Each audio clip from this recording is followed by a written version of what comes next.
Hello, you guys. I hope you're having a great start to your day. Today, I'm so glad we get to walk through how to navigate overcoming dissent in our marriages with Dr. Wyatt Fisher. He is helping us to find ways to negotiate together so that we don't end up, for those of you who saw last week's, if you're in the USA or anywhere in the world, you saw the debate. We don't want to end up in hard spaces in our debating. We want to actually make negotiations, show love, even amidst our work of authenticity and being who we are. So I am so grateful we get to have Dr. Wyatt Fisher on again because many of you enjoyed his time with us before. And not only that, here we get even more tips. We really walk out what does it look like to make negotiations in the face of fear, anger, resentment, and what are some actual practical steps you can walk out of this episode today with. So I'm super pleased we get to do this together, and I'm already working on them too with you. So know that we're doing the work, but we're also getting the beautiful reward of love. So I'm very thankful for that. Also, if you haven't heard, just before we bring him on, I want to remind you of our cool freebie, the hidden chapter of the Enneagram in Marriage. For those who have walked through the book tour with me, you know we're in our sizzling summer section of that right now. I am having a book blog tour. I have a signing at Barnes& Noble locally here July 21st. I'm so happy they're like, you are selected as one of the local authors to do this. So I'm really excited. The book tour continues. And yet we also, after over 40 speaking events, now also have this little addition for all of us, which is the chapter on sexual intimacy that I could not squeeze into this book, but that we all know is absolutely essential. So if you have your copy of your book, receipt, just a screenshot of your Kindle, anything, make sure you send it our way to enneagramandmarriage@gmail.com. And then you can get your hidden chapter. So excited to share that with you. I have tips for every type, tips for sexual dysfunction, tips for trauma, tips for the 4-week cycle for women, and instincts as well. So you are in for a treat.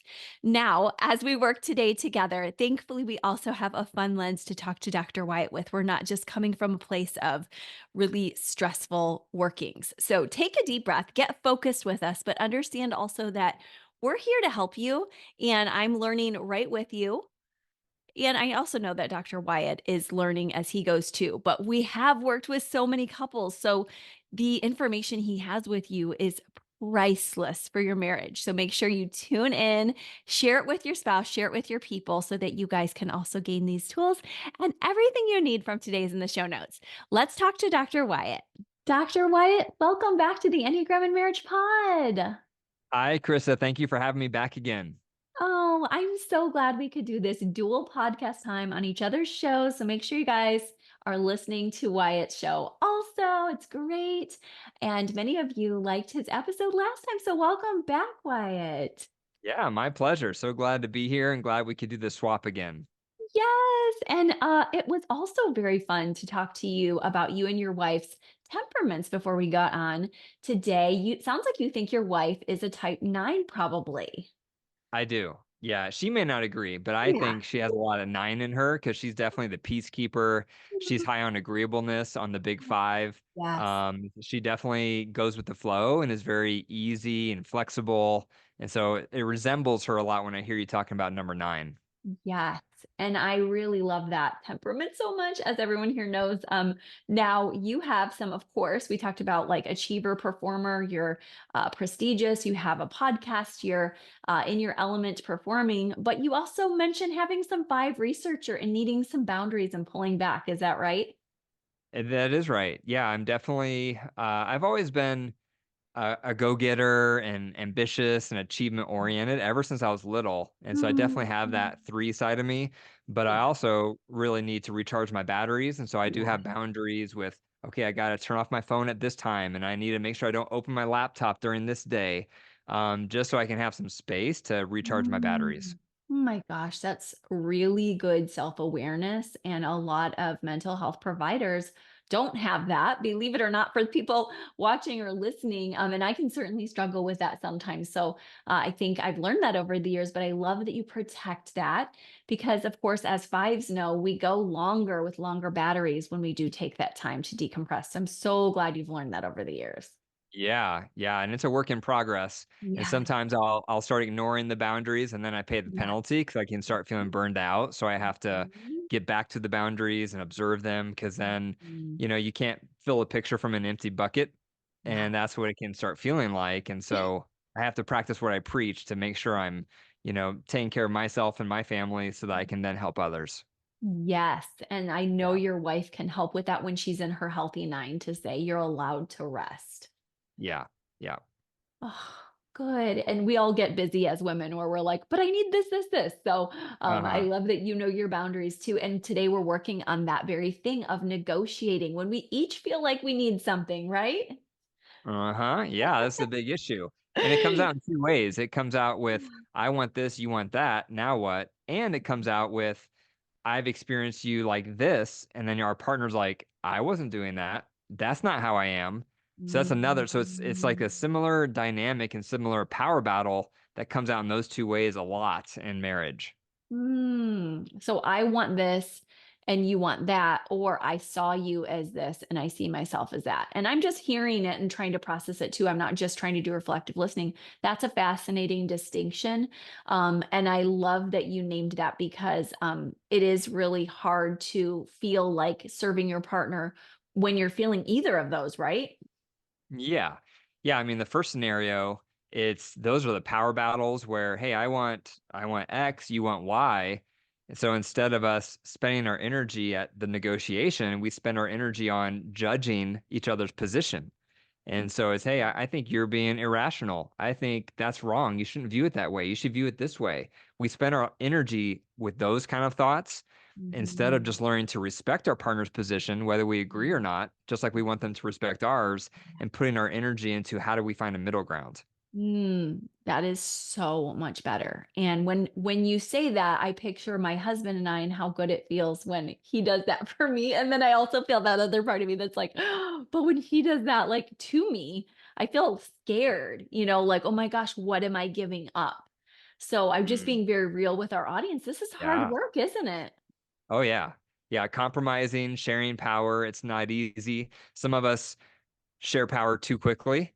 Others of us don't share Mm, power too yeah. easily. And so we all come into marriage in a different way with when it comes to sharing power. Yeah. And sometimes, as we were talking about on your show a little bit, if we come into, lavishing of just giving in all the time or masochistically with our partner, they can get used to it. Then we have to set boundaries. And then later they're like, what happened? And so I think that that's really good ultimately that we can start advocating for ourselves.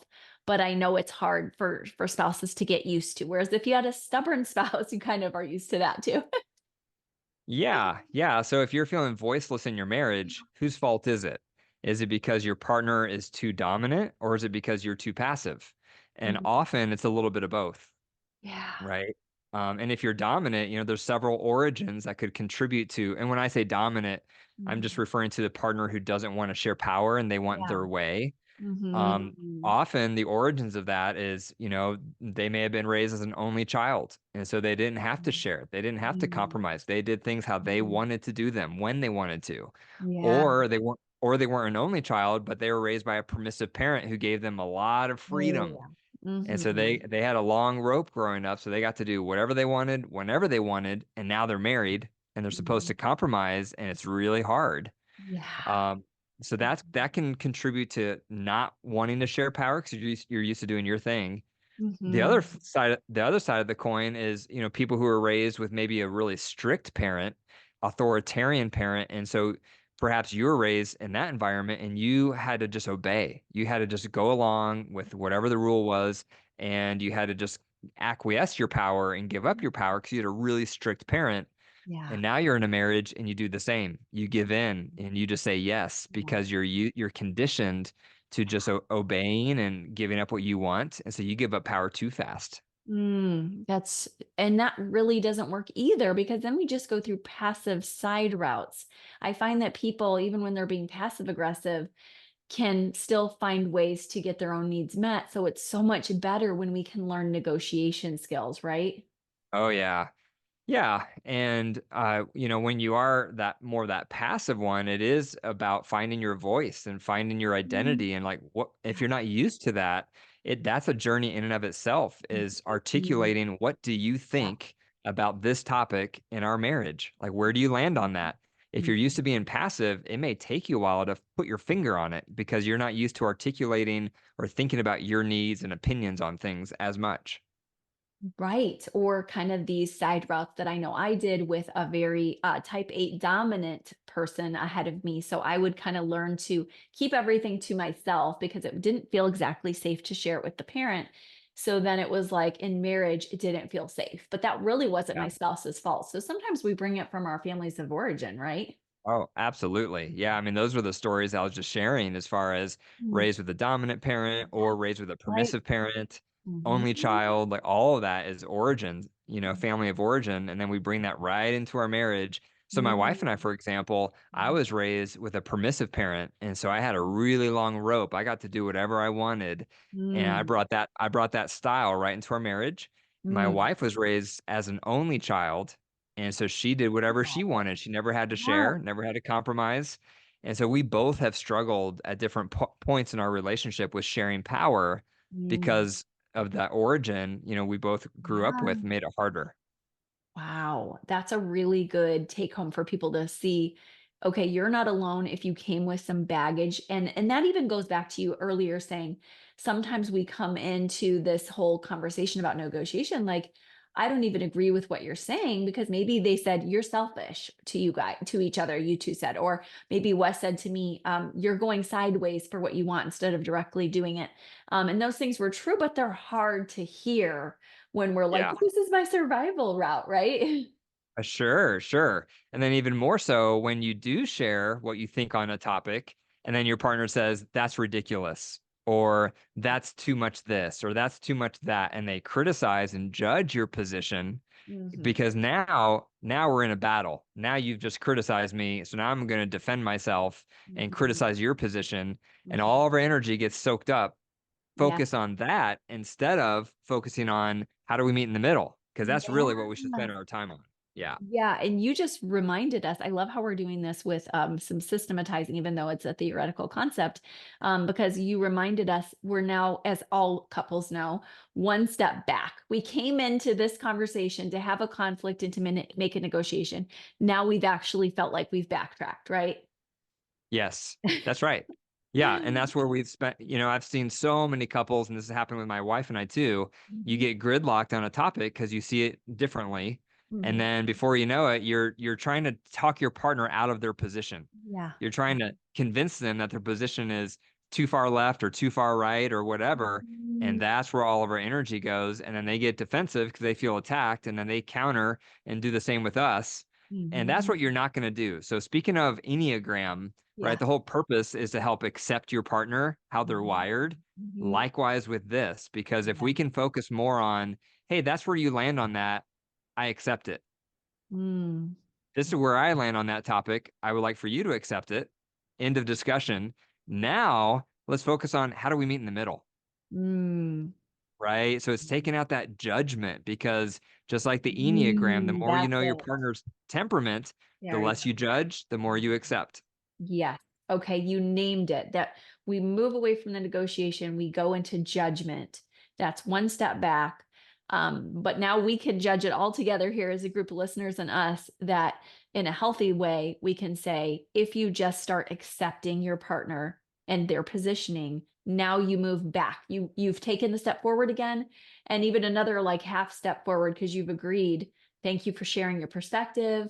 It's different from mine, but now we can do our negotiating. That's a That's beautiful right. place to get to. Now, to get there, people have to believe that conflict is okay. And so many people don't. So, what can you tell our listeners and viewers about the fact that conflict is necessary and okay? Yeah, and I think approaching it this way will actually reduce conflict because the conflict comes when we're not accepting our partner's position and we start judging it. that's what causes a lot of the Oh, that's conflict. interesting. So Yeah. for example, let's say you're raising a teenager and Mhm. you think the child, needs to check in throughout the night so you know their location. Yeah. And you're married to someone who thinks, "Oh, that's micromanaging. That's ridiculous."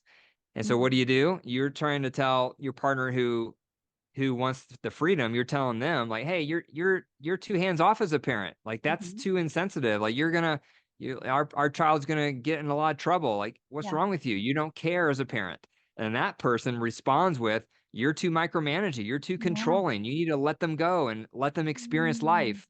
So Yeah. now we're not negotiating our positions. We're just criticizing each other's position. Mm. Right? So that's what causes the conflicts.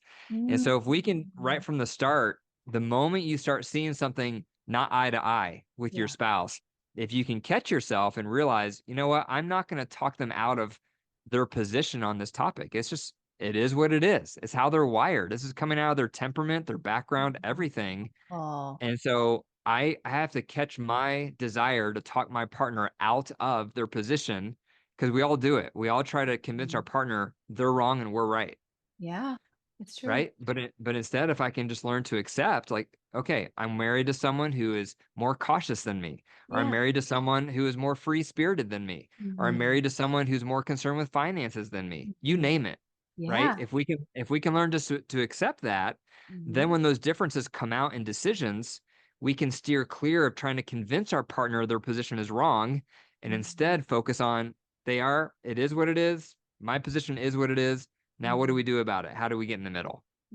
That's a great reminder. And you've also really helped us with the next question, which comes up in all of my couples work sessions, which is when we're stuck in a criticism and defensiveness cycle, what do we do? So, even though you sort of answered that, I'd still like to ask it because I think that you've helped us to see when we get critical of each other, that's not the best place to move. But Yeah. when we get defensive, it's not either. So, what really my question here is, what can partners do when they feel their spouse came at them and criticized them? Yeah. Ideally, you would call flooded because flooded just says, I'm feeling attacked. I'm getting into fight, flight, or freeze. And if I respond or if we keep Mhm. going, this is not going to end well. And so you Mm, call out the word flooded. And that just means okay. we're going to take a break and we're going to get out of fight, flight, or freeze. And then we're going to come Mm, back and talk through this, ideally with the tool so it stays safe. So there's a lot of mm, tools I teach for, how to work through conflict. But mm, if it's a power struggle, like we're talking mhm. about, like we don't see eye to eye on a decision Yeah. that's going to impact our marriage on some level, you Mhm. could call flooded, cool off. And then when you come back, you could both commit to, okay, let's start this over. And this Mhm. time, let's don't judge each other's position. Let's Yeah. don't try to talk each other out of each other's position. And Yeah. instead, let's bounce the ball. That's another Mhm. tool for sharing power. Yeah. Let's bounce the ball so that we can reach a compromise that's going to work for both of us. Nice. And what would you say bouncing the ball means? So bounce the ball, the analogy there is sports. So if you think about like soccer or basketball, most coaches have a rule where you have to pass multiple times before you can shoot, so you're not a ball Mhm. hog. And Mm. in marriage, you're a ball hog when you just tell your partner what you're going to do without Mhm. asking for their feedback. Hmm. That's being a ball hog. Mm. And so what bounce the ball is, let's say we're locking horns on a topic such as how much autonomy your teenager should have. Let's say we're in disagreement on that. Yeah. So what you would say is, hey, I don't feel like we're sharing power on this topic. Can we bounce the ball? And what Mm. that means is partner A, doesn't matter who starts, whoever partner A wants to be, they start by saying, hey, here's where I land on this topic with our teenager, with how late they should stay out or whatever the topic is. This is where I land on that. This is what I think. And here's the values it comes from. This is why I Mm. land here, because hearing your partner's values gives you a lot more content on how to create a compromise. So Mm. partner A shares their position and the values it comes from, and then they bounce the ball by saying, "What do you think?" That's the I magic like phrase. that. What do Yeah. you What do you think? think? And then Mm. partner B does the same. Partner B says, "Well, this is what I think about our teenage, daughter with autonomy and what that should look like. And Mhm. this is my value that is driving my opinion." And then they bounce the ball back and say, "What do you think?" Now, at Mm. that point, if a couple has gotten that far, usually the next mistake that happens is they just keep reiterating their original position. And Okay. that's not going to get them anywhere. Yeah. So once partner A and partner B have shared their position and the value under their position, now partner A has the ball again, and this is where they have to throw out the first compromise that's going to honor some of both of their values. And so Mm, they suggest the first compromise, and then they bounce the ball and say, "What do you think?" And then mm, partner B can either accept that compromise or they can counter with another compromise that's also going to honor part of both of their values. So they can throw out the second compromise option, and they bounce the ball back. What do you think? And you just keep doing that back and forth until you strike a compromise that both partners feel okay with. mm. That's good. I like that a lot. And I know it could be done with an actual ball, but you're not saying it is a ball. It's just an active way of doing this. And for those who need that stimuli, you could have about a ball there. But I love you Good. said that flooded, the cooling off. Often with a withdrawing or avoidant partner, the fear is they won't come back, and that's what I hear from spouses every week. Well, I say that to them, and I say they say they're flooded, and then they never give me a time to talk about it. So do you recommend the 20 to 30 minutes of Gottman or just coming back? How do you usually handle that? Yeah. So I recommend when someone calls flooded, it's a minimum of a 20-minute break because that is normally the minimum it takes to get out of fight, flight, or freeze with a Mhm. cap of 24 hours. Okay. And that That's cap great. is so that the person who's the pursuer and wants to resolve it, they're not Mhm. going to be able to let their partner go in the flooded period unless they know their spouse is going to come back within 24 hours to resolve the issue. And Mm, so that's really important. So you say it's a diamond.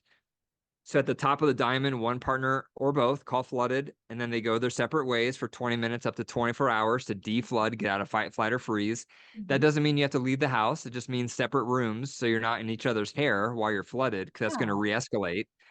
While during that deflooded time, you do whatever's going to lower your heart rate. Mm, So go for a walk, listen to music, take a mhm. bath, read a book. Yeah. Once you're calm, you reach out to your partner and say, "Hey, I'm calm. I'm Mm, ready to, discuss that. Let me know when you're calm." So you're not pushing love yourself that. onto your partner. Mm, Then once you're both relaxed, if we're sharing power, if that's the issue, then you come back and then you bounce the ball. Then you say, "Okay, let's go ahead and bounce the ball on that topic." So mm. that really helps having that cap of 24 hours because otherwise there's all these unresolved topics that are just getting swept under the rug. Yes, and that's really cool that you just named that so that people can be reminded. Don't just leave it. I know it's hard.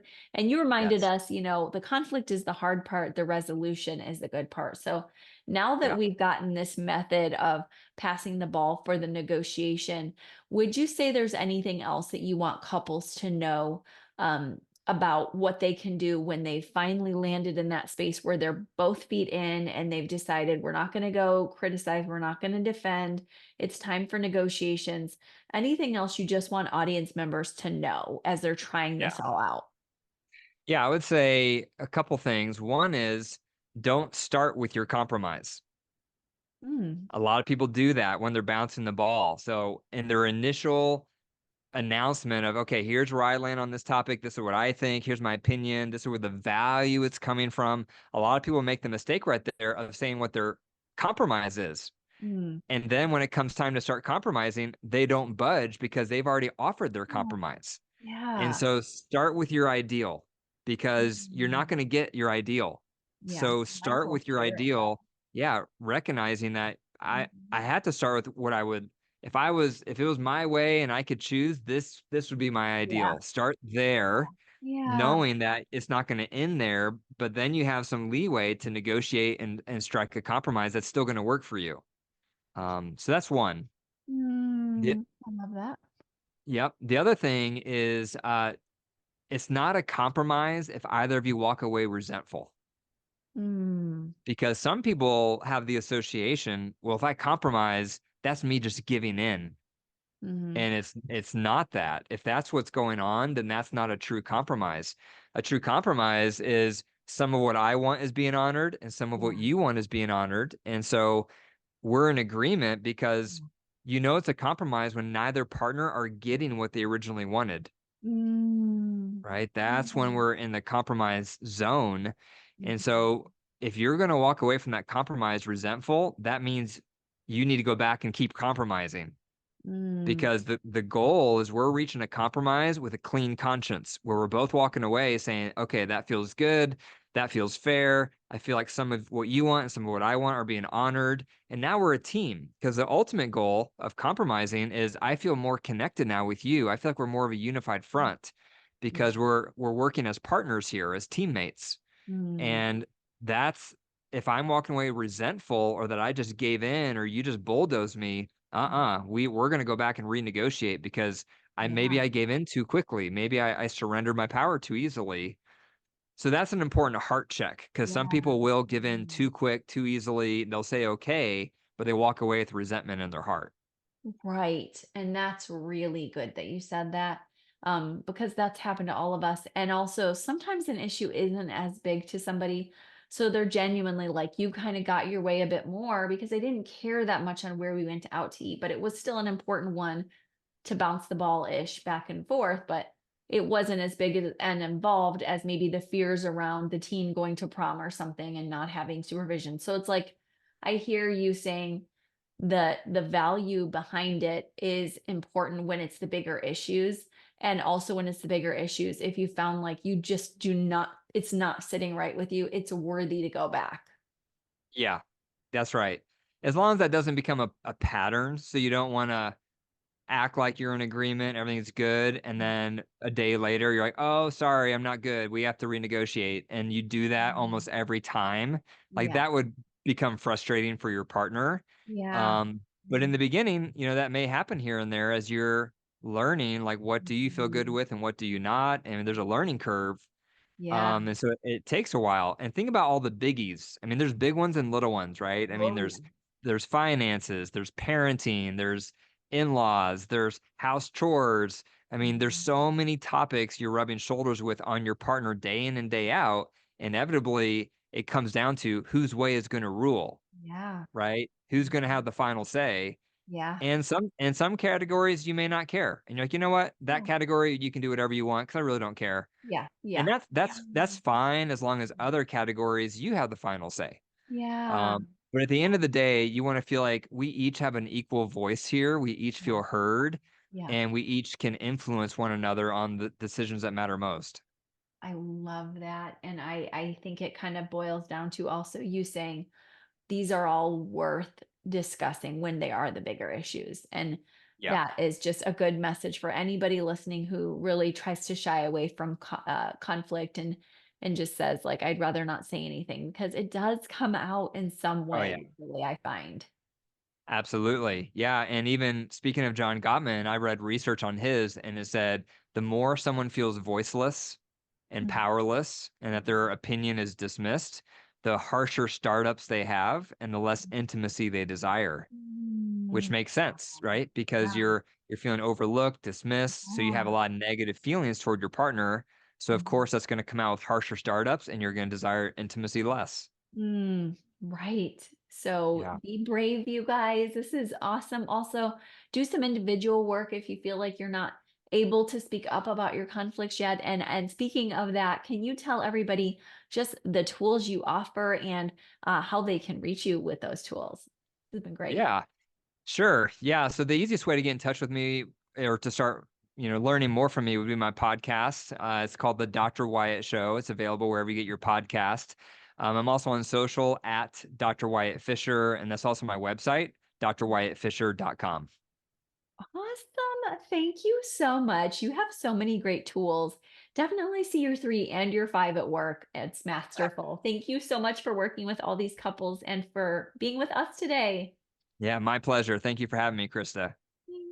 Okay, you guys. Well, I love that bounce the ball technique. I love getting to walk through the nitty gritty of this conflict resolution with you in a way that feels masterful and empowering. So I hope you felt that with me.